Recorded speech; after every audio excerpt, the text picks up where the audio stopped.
Before we get into any crazy multi-project Android builds, we should talk about how to figure out what's going on when your build fails.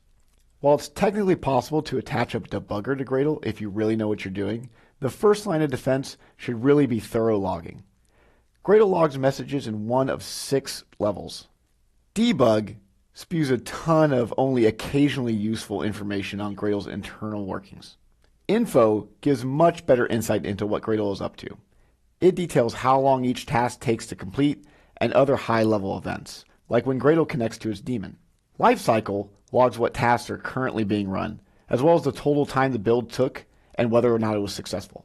Quiet is the level for log messages that should be displayed even when the user has told Gradle to be quiet, but there aren't any errors. Also, any print line statements in the build scripts are actually redirected to the quiet log level. Finally, error is exactly what it sounds like. By default, Gradle displays all logs at the lifecycle level and above. Running with the -d flag gives all logs at the debug level or above, which is all of them. The -i flag gives all logs at the info level and above. And finally, -q gives only quiet and error logs. Remember again that print line statements are equivalent to the quiet logging level. This means that even if the user uses the -q option, print line statements will still appear in the log.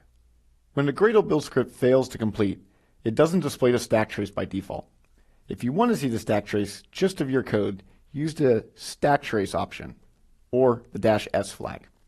To see the entire stack trace, including Gradle core code, you can use the -full stack trace option or a capital S. Again, make sure the difference between these two is that the partial stack trace is a lowercase s and the full stack trace uppercase s.